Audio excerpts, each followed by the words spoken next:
la teoría de las relaciones objetales y el psicoanálisis clínico, Otto Kemper. Revisión de los procesos de internalización. En el capítulo 1 sugerí que todos los procesos de internalización de las relaciones objetales se refieren a la internalización de unidades formadas por un estado afectivo, representaciones objetales y representaciones de sí mismo. Siguiendo a Erikson, consideré que la introyección, la identificación y la identidad del yo conforman la secuencia progresiva de esos procesos de internalización. En el caso de la introyección, no existe aún una completa diferenciación entre las representaciones del sí mismo y del objeto, y el afecto que éstas contienen es primitivo, intenso y difuso. En el caso de la identificación, además de una definida separación entre las representaciones del sí mismo y del objeto, hay una internalización del rol implícito en la relación, es decir, de una función socialmente reconocida que está siendo desempeñada en la interacción sí mismo-objeto. El afecto es menos intenso y difuso, y a medida que van integrándose las representaciones del sí mismo y del objeto, libidinalmente y agresivamente catectizadas, se amplía y profundiza el espectro de las disposiciones afectivas. En el caso de la identidad del yo, y tal como fue mencionado en la descripción de la cuarta y quinta etapa del desarrollo, tiene lugar a una estructuración más definida del mundo de los objetos internos. De acuerdo con esta conceptualización, la internalización es el concepto más amplio en el que están incluidos los de la introyección, identificación e identidad del yo. La incorporación se refiere al contenido de origen oral de las fantasías primitivas que intervienen en las introyecciones tempranas, pero no constituye un proceso o una estructura propiamente dichos. Este punto de vista contrasta con el que define la introyección como un mecanismo relativamente avanzado que participa en el establecimiento de las estructuras superyoicas superiores o en introyecciones en el superyo. Escapa a nuestros propósitos repasar las diferentes definiciones de estos términos que ofrece la literatura psicoanalítica. Optamos por la terminología derivada de los conceptos de Erikson por considerarla aplicable a la definición de las unidades de internalización propuestas y a la continuidad evolutiva de los procesos de internalización. Según esta conceptualización, la definición es al mismo tiempo el principal proceso y la estructura de él derivada, determinada por las vicisitudes de las relaciones objetales internalizadas. Las introyecciones pueden ser vistas como tipos primitivos o inmaduros de identificación, en tanto que la identidad del yo sería las más organizadas integraciones de las identificaciones en una estructura dinámica unificada. En un sentido más amplio, la identificación se refiere al modelamiento del sí mismo a partir de un objeto. Sin embargo, de las etapas del desarrollo descritas se desprende que el modelamiento del sí mismo a partir de un objeto es el resultado altamente complejo de diversos procesos que se cumplen en los campos intrapsíquicos e interpersonal. En primer lugar, la identificación presupone una relación objetal real en la que el individuo se vivencia como sujeto de una interacción con otra persona.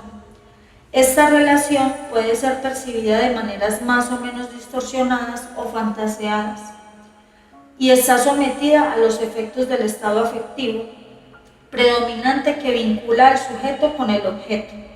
Los estados afectivos con catexia libidinal o agresiva constituyen el motivo primario para la internalización de esta relación. Y como se mencionó antes, en el proceso de esa internalización quedan conformadas las unidades que resultan de la integración de los afectos y las relaciones objetales. En segundo lugar, la internalización de la relación interpersonal vivida refleja la constitución de una representación del sí mismo y una representación objetal ligadas por una disposición afectiva dentro del yo, y a veces simultáneamente dentro del superyo. La conformación de estas representaciones depende de anteriores representaciones del sí mismo y del objeto, y de la medida en que éstas han llegado a integrarse. Por ejemplo, una internalización que tenga lugar mientras predominan los mecanismos disociativos será menos discriminativa que otra que se produzca cuando el yo ya está integrado. Las imitaciones disociadas o groseras del objeto pueden indicar que se ha cumplido una identificación en el marco de una estructura yoica primitiva. En contraste con la sutil y discreta modificación del concepto del sí mismo, con esas escasas manifestaciones en la conducta, característica de la identificación que tiene lugar en el marco de un yo más integrado. En tercer lugar, la identificación incluye una modificación de la representación del sí mismo, bajo la influencia de la representación objetal. Esta fase coincide con las definiciones de Jacobson y de Sadler y Cole.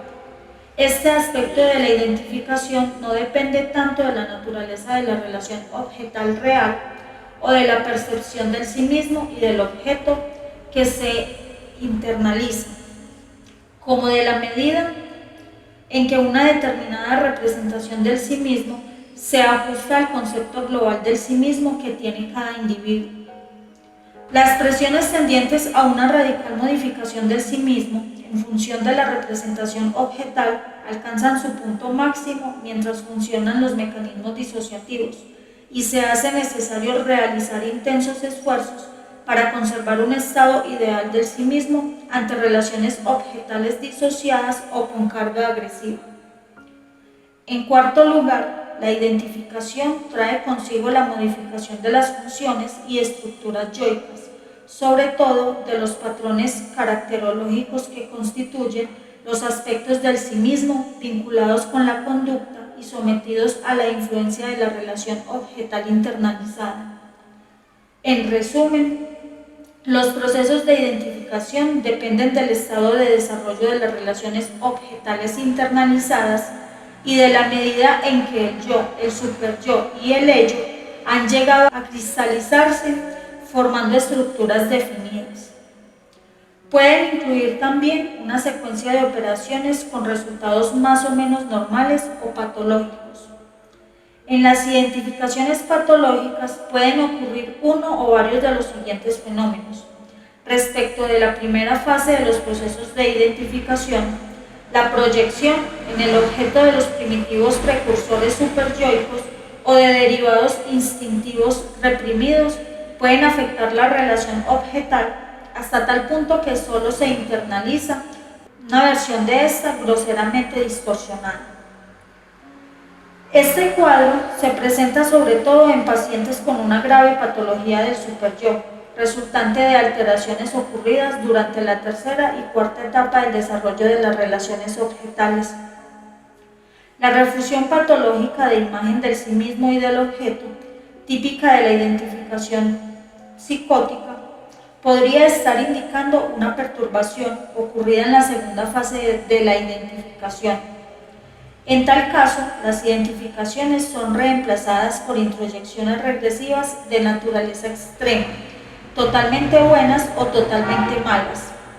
Y según el grado de integración superyoica alcanzado en el momento de producirse la internalización patológica, se habrá cumplido las condiciones para la aparición de una psicosis depresiva o esquizofrénica. La tercera fase de la identificación, esto es el modelamiento de las representaciones del sí mismo a partir de la representación objetal. Depende, por supuesto, del carácter normal o patológico de las fases anteriores. Es típica de los estados fronterizos la modificación global de la representación del sí mismo bajo la influencia de la representación objetal y en marcado contraste con otros aspectos escindidos del concepto de sí mismo. Como consecuencia, aparecen identificaciones primitivas globales, caracterizadas muchas veces por un comportamiento que imita al del objeto, con lo cual se busca mágicamente conservar o restablecer una relación idealizada o persecutoria. La patología de la cuarta fase de la identificación depende nuevamente de las vicisitudes de las fases anteriores y se refleja en el desarrollo de patrones de conducta o rasgos de carácter de naturaleza conflictiva. Si la integración del superyo ha llegado al punto en que la formación del carácter es un fiel reflejo de las transacciones entre yo y superyo, el resultado puede ser una rígida formación reactiva. Si aún no se ha completado la integración del superyo, pueden aparecer rasgos caracterológicos contradictorios resultantes de una excesiva identificación con ciertos modelos, junto con la exoactuación de las tendencias opuestas. La identificación normal significa 1. Una modificación parcial del concepto total del sí mismo bajo la influencia de una nueva representación del sí mismo. 2. Cierto grado de integración tanto de las representaciones del sí mismo como de las objetales, en un funcionamiento yoico autónomo que se traduce en rasgos caracterológicos neutralizados. Y 3. Cierto grado de reorganización de los patrones de conducta del individuo bajo la influencia de las estructuras de identificación recién adquiridas.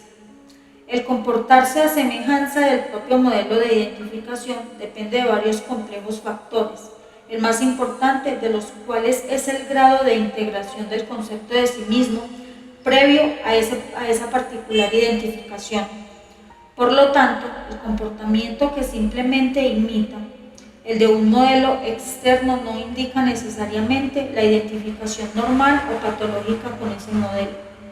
La conducta imitativa puede reflejar pseudo-identificaciones representadas por un remedio mágico del objeto o identificaciones primitivas, introyecciones derivadas de fantasías inconscientes de incorporación, en virtud de las cuales el sujeto siente que mediante su conducta imitativa se ha apropiado de ciertas cualidades del objeto.